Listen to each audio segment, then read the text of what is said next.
In the first episode, we explored how India's constitution was born amidst the backdrop of partition and the tireless efforts of our freedom fighters who formed a constituent assembly to create the world's largest constitution. At the stroke of the midnight hour, when the world sleeps, India will awake to life and freedom.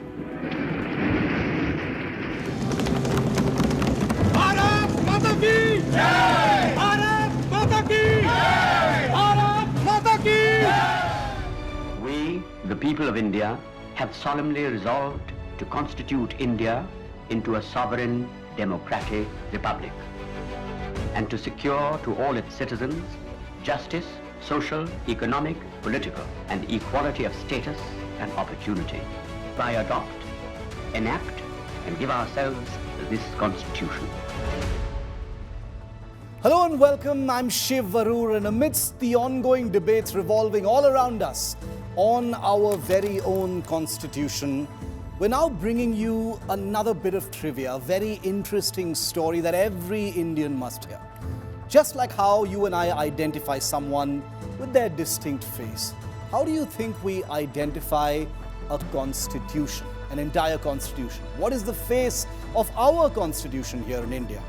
How can I, for instance, sum up our constitution with 12 schedules, 392 articles and 22 parts in just one sentence?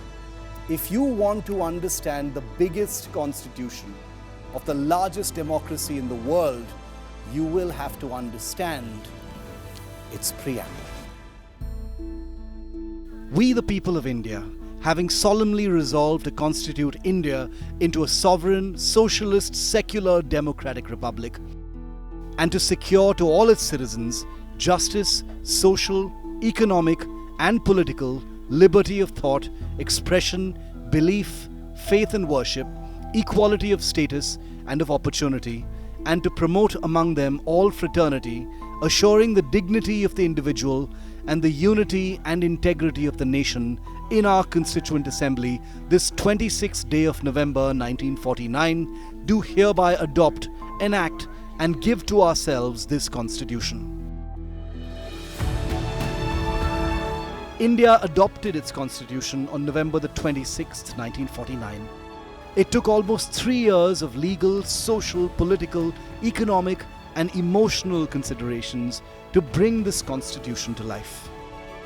The new India was ready to meet its destiny, guided by this Constitution, with the preamble serving as a beacon for the country's future. The preamble is the spirit, the indispensable and indivisible part of the Constitution.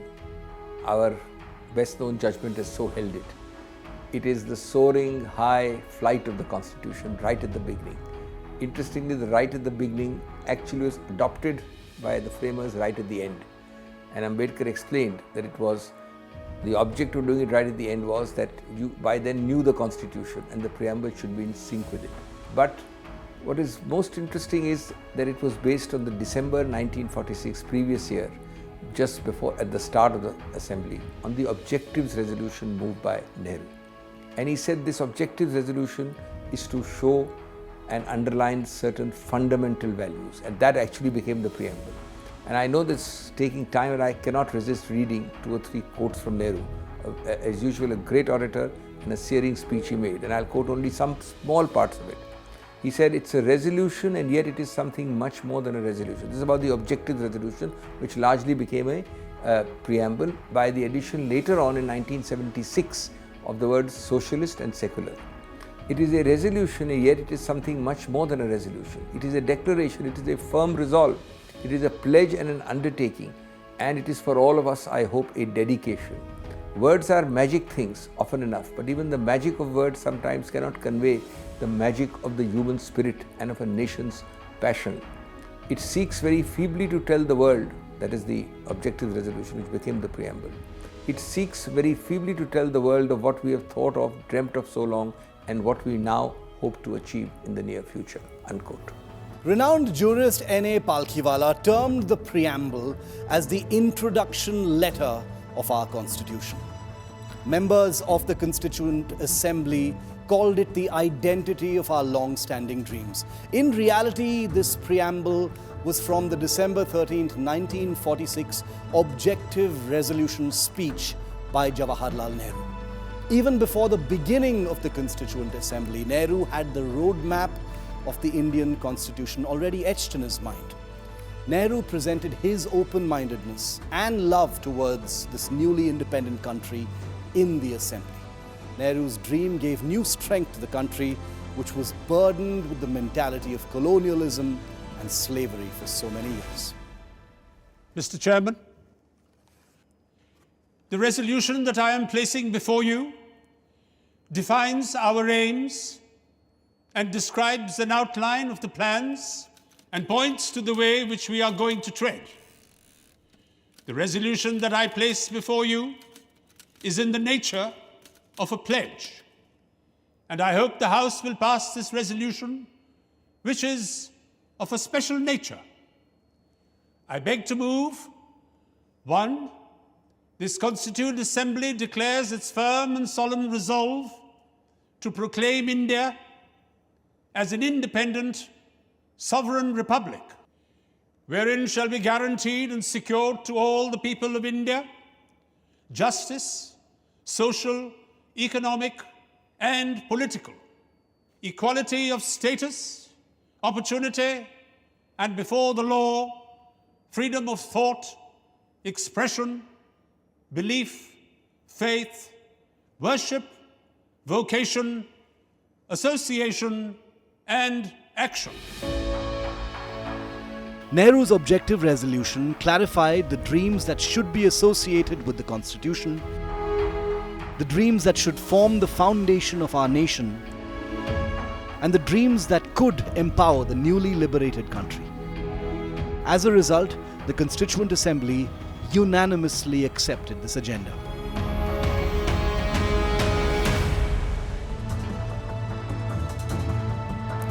We, the people of India, which means all of us, every one of us, you and me. The first 4 words of the preamble of our Constitution tells us that it gets its strength from the common people of India. Well, you must be thinking about it. How can we refer to ourselves as we the people, those first 4 words of the preamble? The fact is, and you perhaps didn't know this, we got this inspiration from the American Constitution, but the writing style was from the Constitution of a country at the other end of the world, Australia. The beginning of the preamble, We the People of India, was inspired by Gandhi's freedom movement.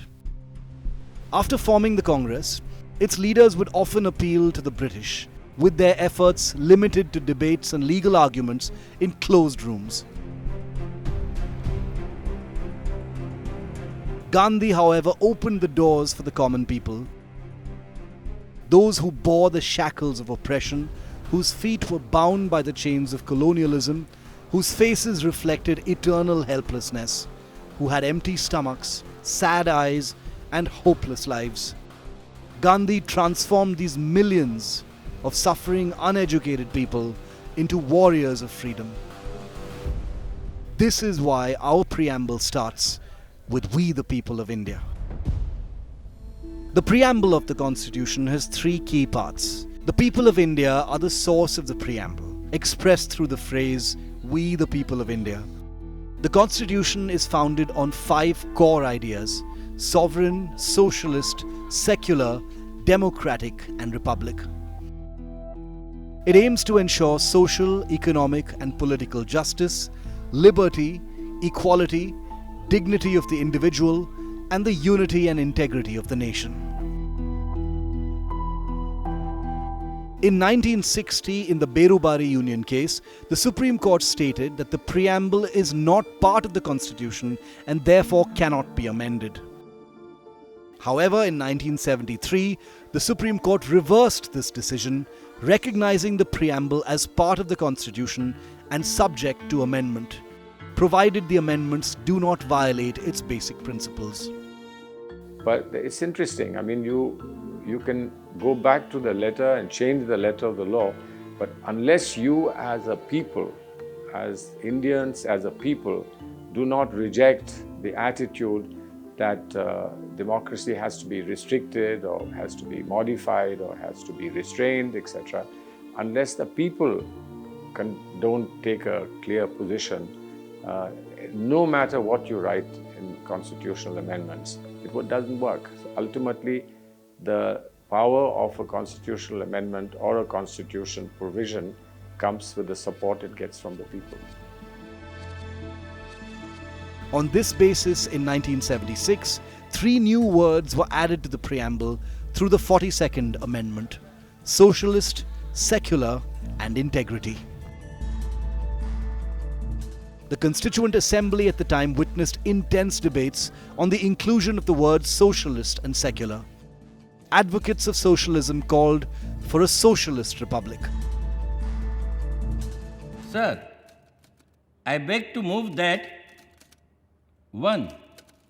The state shall not discriminate against any citizen on grounds of religion, race, caste, or sex.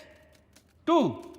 There should be no discrimination against any citizen on any ground of religion, race, caste, or sex in regard to A. Access to trading establishments, including public restaurants and hotels. B. The use of wells, tanks, roads, and places of public resort, maintained wholly or partly out of public funds, or dedicated to the use of the general public. There was a lot of debate in the Constitutional Council whether the words secular and socialist should be mentioned in the Constitution at all. Prime Minister Nehru was influenced by Fabian socialism, but many members of the Constitutional Council were actually not in favor of it. In addition, there were doubts about the word secular in the shadow of a separate Pakistan.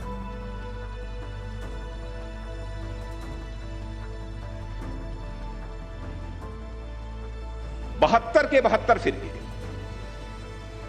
इस्लाम को मानने वाले किसी देश में प्राप्त नहीं होते हैं। यदि 72 के 72 फिरके यदि मिलते हैं तो दुनिया के इकलौते देश केवल भारत में मिलते हैं अध्यक्ष महोदया, और कहीं नहीं मिलते।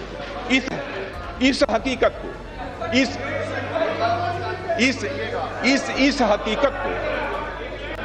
इस हकीकत को बाबा साहब भीमराव अंबेडकर समझते थे, इसीलिए उन्होंने सेकुलर शब्द का प्रयोग नहीं किया।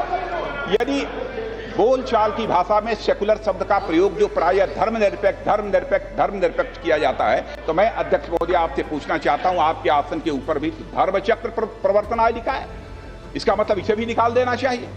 हमारा यह निवेदन है, इस सदन के माध्यम से मैं निवेदन करना चाहता हूं कि धर्मनिरपेक्ष शब्द का प्रयोग बंद होना चाहिए। सेकुलर का औपचारिक अनुवाद है तो पंथ निरपेक्ष है, पंथ निरपेक्ष इस शब्द का ही प्रयोग किया जाना चाहिए।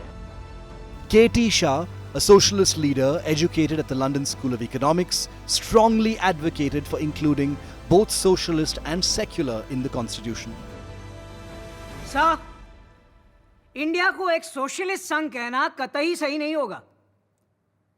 मुझे तो लगता है कि हम और चाहे कुछ भी हो, सोशलिस्ट यानी समाजवादी तो है ही नहीं।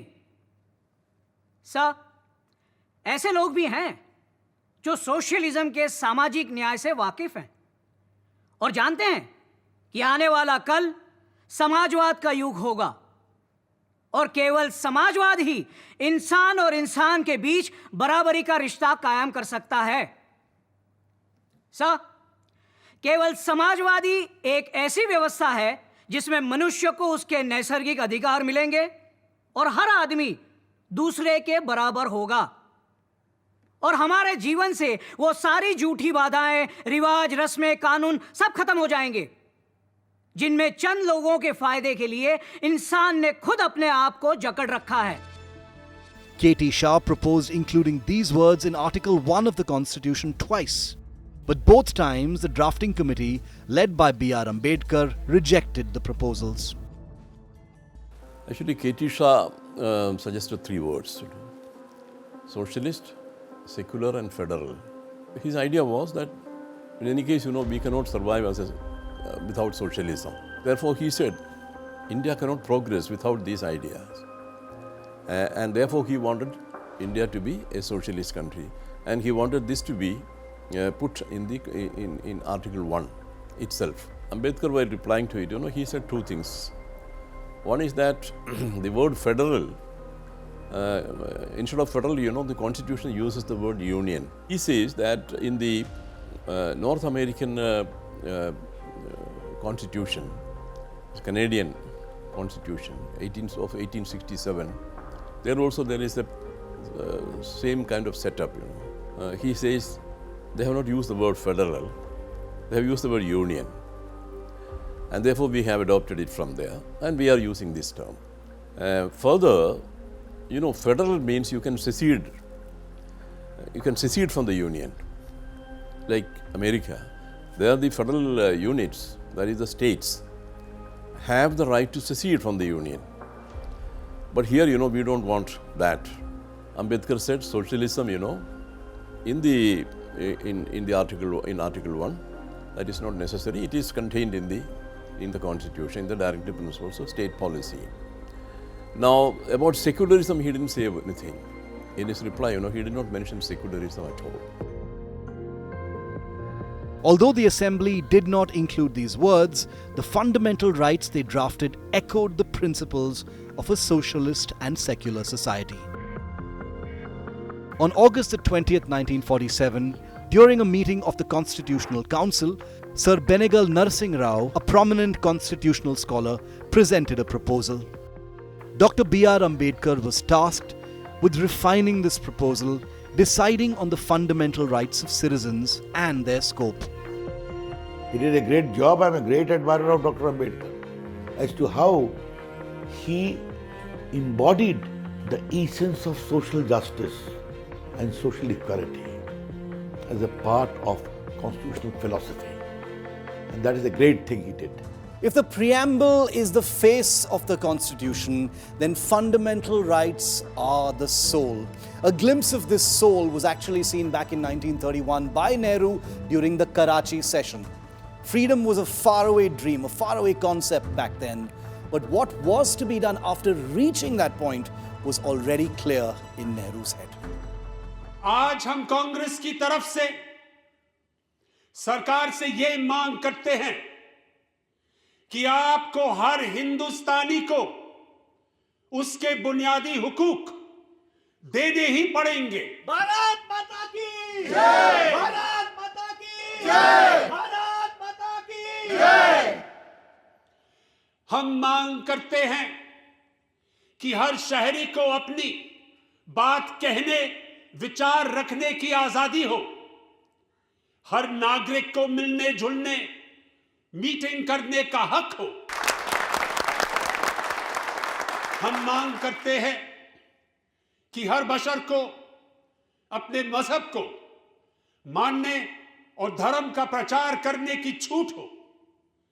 हर जबान और इलाके के बाशिंदे को और खास करके माइनॉरिटी को इस बात का हक हो कि वो अपनी जबान और कल्चर को महफूज रखे। वंदे मातरम! वंदे मातरम!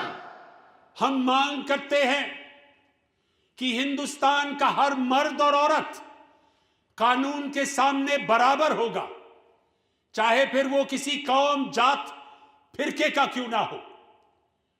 और ये कि धर्म, जात पात, इलाके की वजह से सरकारी नौकरी देने में किसी के भी साथ कोई भेदभाव नहीं किया जाए। और हम मांग करते हैं कि किसी भी इंसान को गैर कानूनी गिरफ्तारी, तलाशी और कुर्की से ना गुजरना पड़े। हम सब एक हैं, हम सब एक हैं, हम सब एक हैं।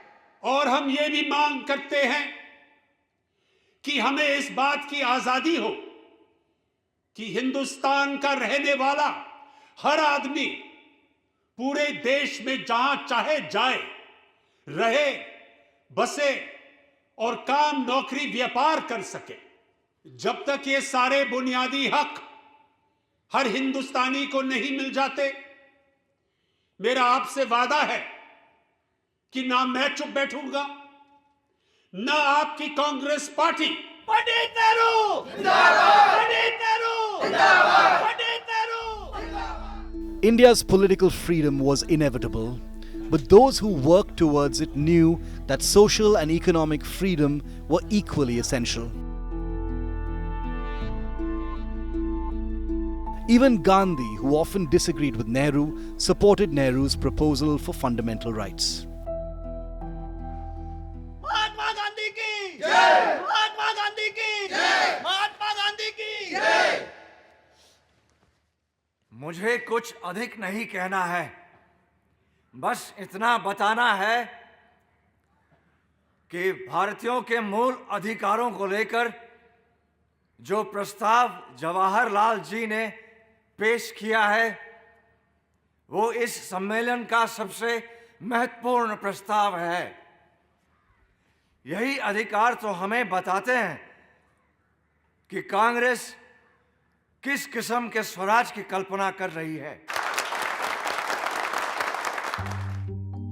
On the 27th of February 1947, the Assembly formed a Committee for Fundamental Rights. Dr. Bhimrao Ambedkar, the chairman of the drafting committee, was a prominent member. Ambedkar came prepared to the first meeting with a comprehensive list of national rights. As you are all aware, the main task of this committee is to discuss and make suggestions on the rights of the citizens. और मेरे विचार से किसी भी संविधान में उसके नागरिकों का बुनियादी हक सबसे अहम मुद्दा होता है। It is always about the fundamental rights. तो आप लोगों के जो भी सुझाव, प्रस्ताव आदि हों, बेझिझक सामने रखिए। If we look at the fundamental rights and guarantees embodied in the Irish and American Constitution, then all the rights that we may give should be enforceable in courts of law. इसके अतिरिक्त हमें उन अधिकारों की भी बात कर लेनी चाहिए जिन्हें भले हम आज अपने नागरिकों को ना दे पाए, पर जहां तक पहुंचना हमारा सपना है। That's very true, but is there any use in laying down precepts for rights which remain unenforceable and ineffective? अधिकारों के साथ साथ हमें अपने कर्तव्यों की फेहरिस्त भी बना लेनी चाहिए। तो चलिए पहले हम उन्हीं मूल अधिकारों की बात कर लेते हैं जिनके ना मिलने पर हर शहरी न्यायालय के द्वार खटखटा सकता है। Well, if you ask me, I think we should take the Constitution of the United States of America as a model for the protection of the basic rights of our citizens. If I may, I would like to inform the committee that I have prepared a long list of fundamental rights. There were 279 members of the Constituent Committee, all of them, each and every single one of them, a veteran with an eagle eye for the law. Now, all of these experts were supposed to choose 7 fundamental rights for India's citizens. Now, this committee had some very, very interesting discussions and recommendations. One of the very interesting ones came from Kapurthala's Princess Amrit Kaur, who suggested that hunters continue to keep their weapons. Under Gandhi's leadership, freedom fighters successfully led India to independence, but there was no guarantee against future tyranny. Thus, establishing fundamental rights were crucial. The committee reconvened on March the 24th, 1947.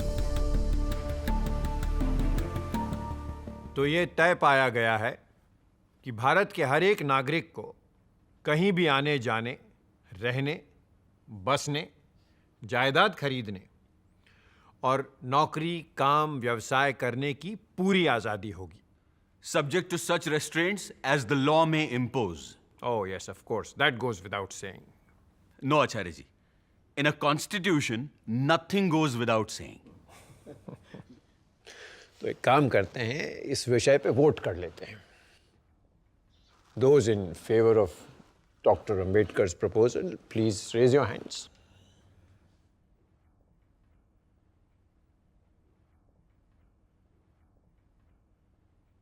6 विपक्ष में केवल 3 पक्ष में। क्या कर सकते हैं अंबेडकर जी? कभी जीत, कभी हार। And we must practice what we preach. ये एक जनतंत्र है आखिरकार। आचार्य जी, मैं यहां ये बात फिर से उठाना चाहूंगा कि अमेरिका की तरह हर भारतीय को कुछ साल सेना में बिताने ही चाहिए। Compulsory military training and conscription. But doesn't this also amount to slavery and involuntary servitude? ये स्लेवरी नहीं, सेवा का प्रश्न है अंबेडकर जी। तो इस पर भी वोट हो जाए। ठीक है, जो पक्ष में हैं हाथ उठाएं।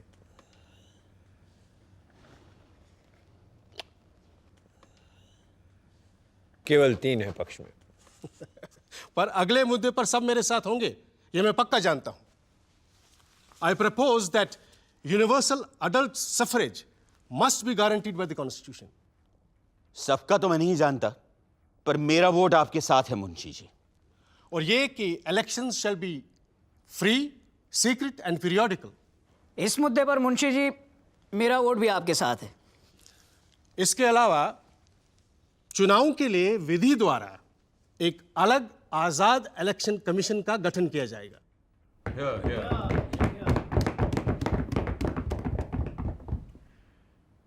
So we are all unanimous on this? Because today we are creating history. आज संसार के इतिहास में पहली बार एक देश स्थापित होते ही बिना किसी जाति, धर्म, लिंग, वर्ण और प्रदेश के भेदभाव के अपने सारे वयस्क नागरिकों को मतदान का अधिकार दे रहा है। The leaders who were responsible for the Constitution had paid a price for speaking out against the British system. That is why it was important to know what would happen to freedom of expression.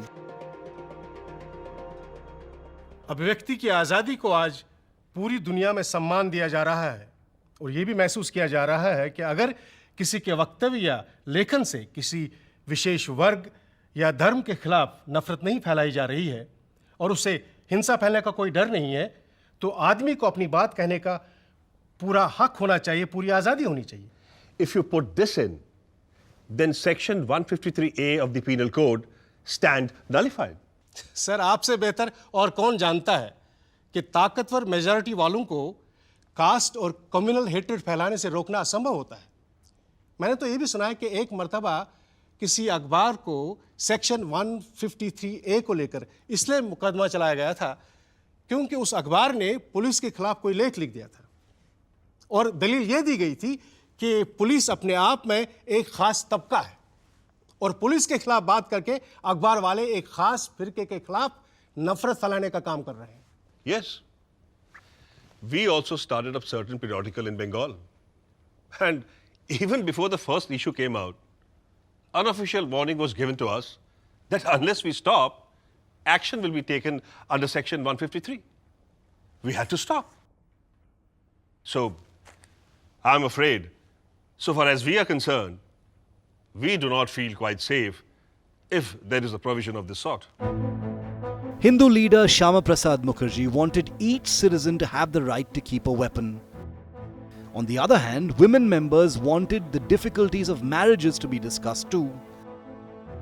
Women leaders like Princess Amrit Kaur and Hansa Mehta wanted the constitution to take inspiration for marriage-related laws from the Constitution of Switzerland, where religion can never be an intervening force for two people to get married. The idea of no religion interfering in personal matters like marriage was an important and a fair one. Now, women members suspected that male members of the committee wouldn't actually agree to the proposal, and that's actually what happened. No male member was in favor except for one member, Meenu Masani. It turned out that this proposal didn't make it to the fundamental laws. Sardar Vallabhbhai Patel later presented a detailed report on fundamental rights, emphasizing the need to balance maximum rights with practical enforceability.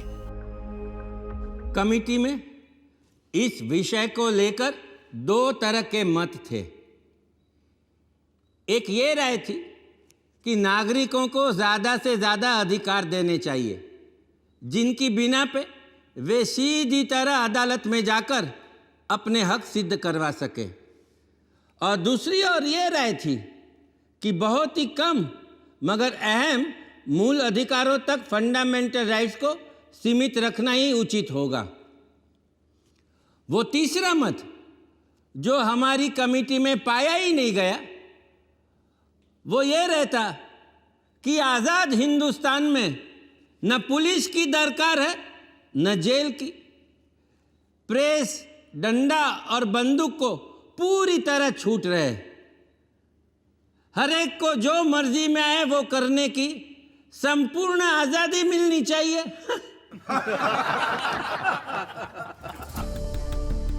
The bad days of slavery had taught this country what is the value of freedom. That is the reason that there were the most number of debates only for the setup of fundamental rights. Most members participated in this debate. Some members demanded economic freedom, that is, no nationalization of industries. Some demanded the rights of untouchables. Some asked for a casteless society.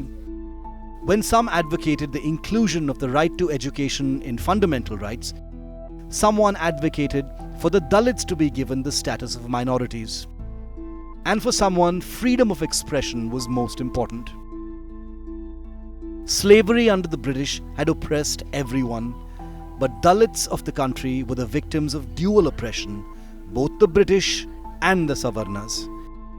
Therefore, the demand for their voice to be included in the fundamental rights rose many times. Sir, the word untouchability requires clarification. Sometimes it means not being allowed to drink a glass of water. Other times, it relates to denial of admission of Harijans into temples or intercaste dining, intercaste marriage. Mahatma Gandhi has used the word untouchability in various ways on different occasions with different meanings. But sir, untouchability is merely a symptom, the root cause of which is the caste distinction. And unless caste distinction is removed, untouchability in some form is bound to exist. In an independent India, everyone must enjoy equal social conditions.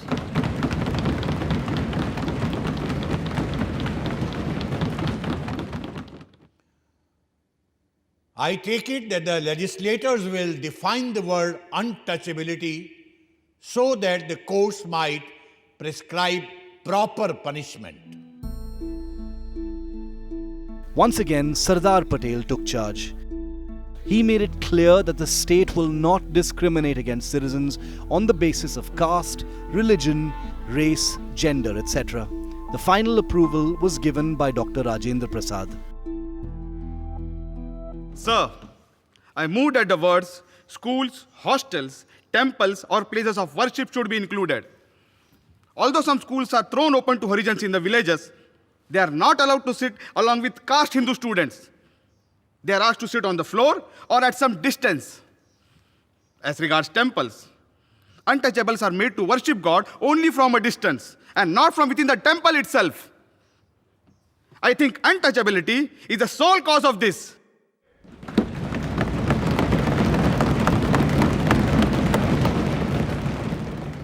It is suggested that it would be sufficient if you put one clause as follows.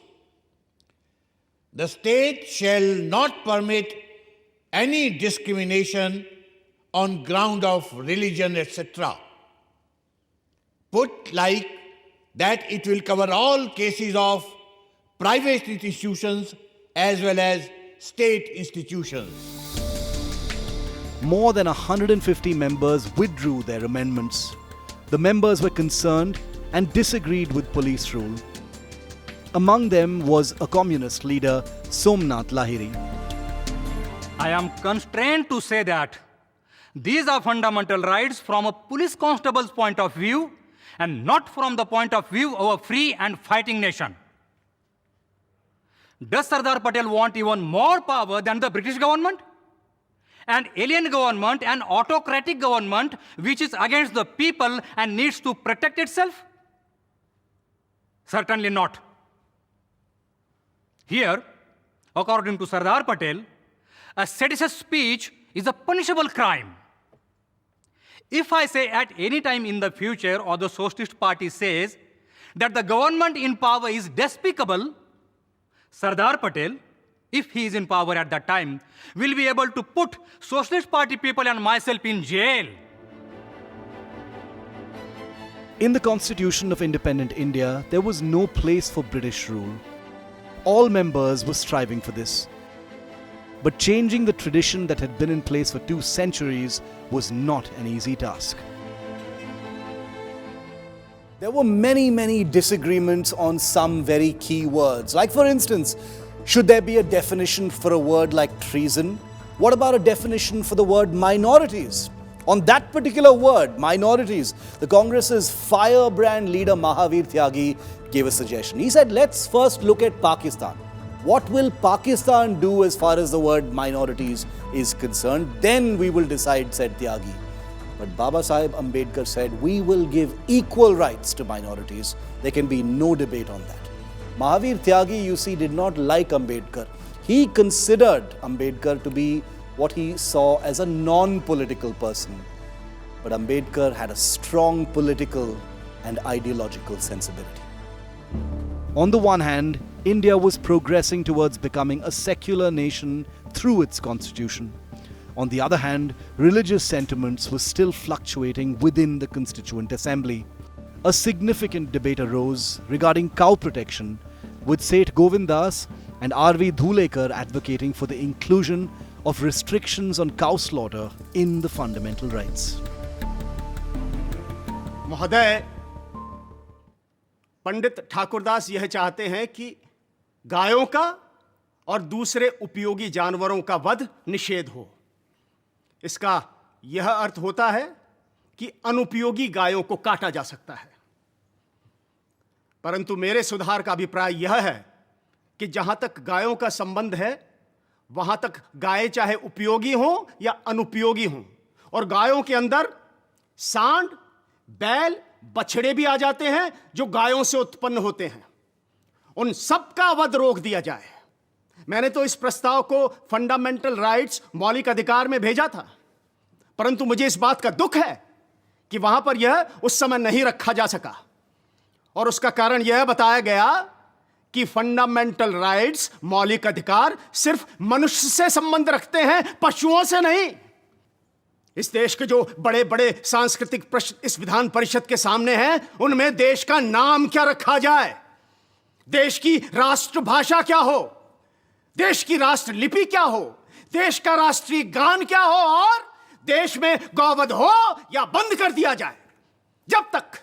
जब तक इन प्रश्नों का निपटारा हमारी विधान परिषद इस देश की जनता की राय के अनुसार नहीं करेगी, तब तक इस देश की जनता स्वराज का कोई अर्थ नहीं समझ सकती, महोदय।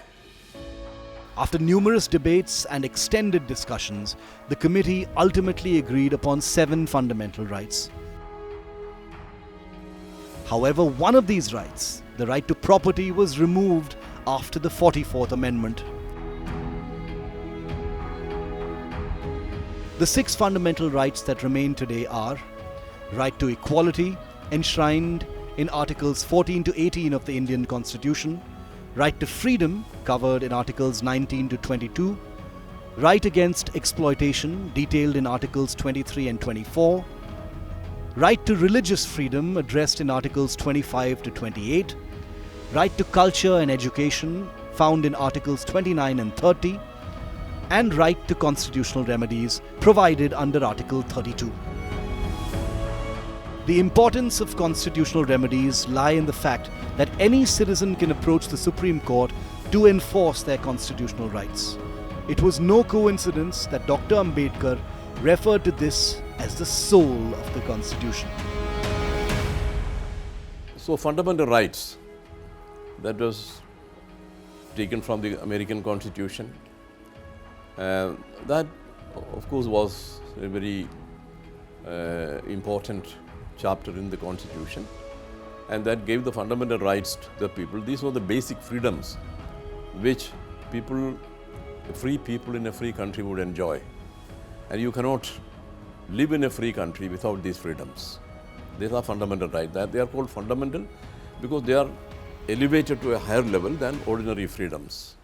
Fundamental rights were first discussed way back in the year 1215 when King John was forced to sign the Magna Carta by the people of Britain.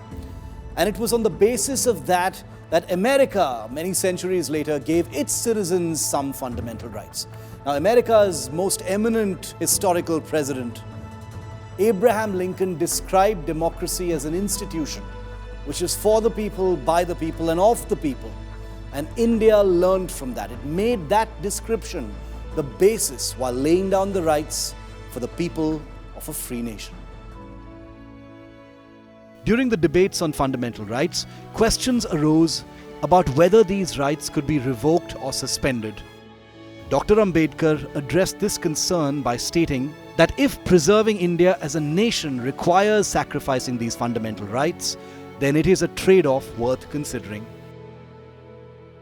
In the provision dealing with grave emergency, we have stated that all these fundamental rights are liable to be suspended whenever, in the view of the Union, it is necessary to declare an emergency.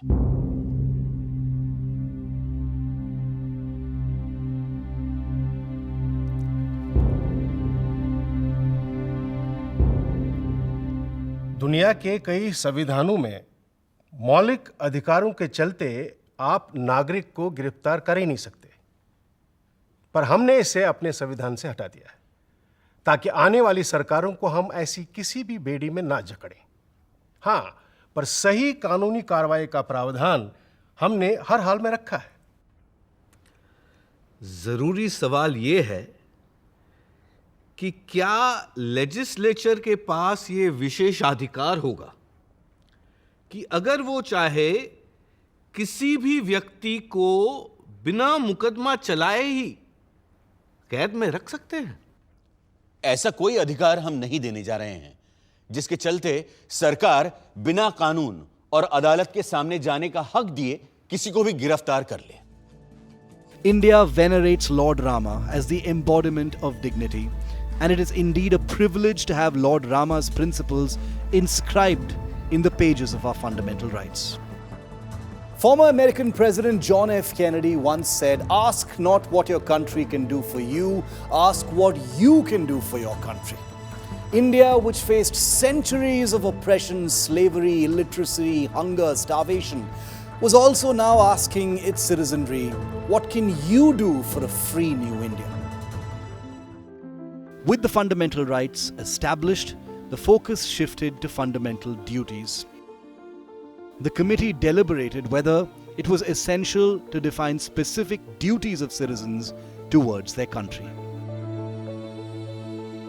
साहब, एक चीज ऐसी है जिसे इस वक्त भी संविधान लगभग बन चुकने के इस मोड़ पर भी मैं सभा के सामने लाना चाहता हूं।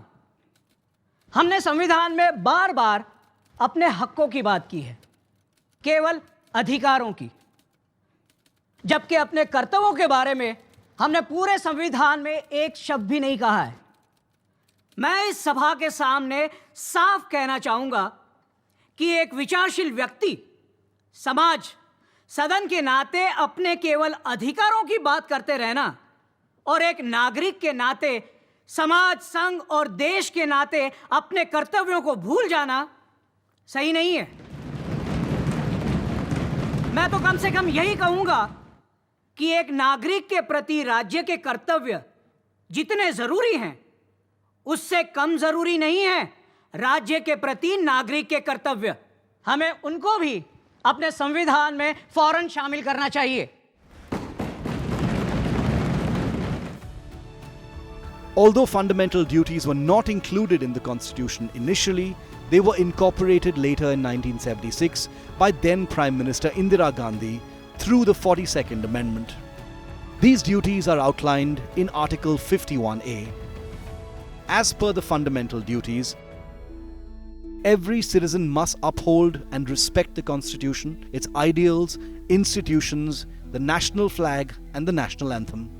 Adhere to the high ideals that inspired the national movement for independence. Support and defend the sovereignty, unity, and integrity of India. Defend the country and provide national service when called upon. Promote harmony and the spirit of brotherhood among citizens. Value and preserve the rich heritage of our diverse culture. Protect and improve the natural environment. Develop a scientific temper, humanism, and a spirit of inquiry and reform. Safeguard public property and renounce violence. Strive for excellence in all spheres of individual and collective activity. Ensure that children between the ages of 6 and 14 have access to education. The last duty was added through the 88th Amendment. Dr. Bhimrao Ambedkar led this famous drafting committee, and their meetings took place for 114 days. And the soul of the Constitution, the fundamental rights, actually emerged from all of this, these 114 days. But for a country as vibrant as India, this was going to be a longer road than expected. There were concerns beyond the basic structures, which ignited a whole host of debates across these 114 days. Some actually introduced new debate topics, and some had some new questions which actually hadn't even been considered before. So next we will talk about the articles of the Constitution, which face their own challenges.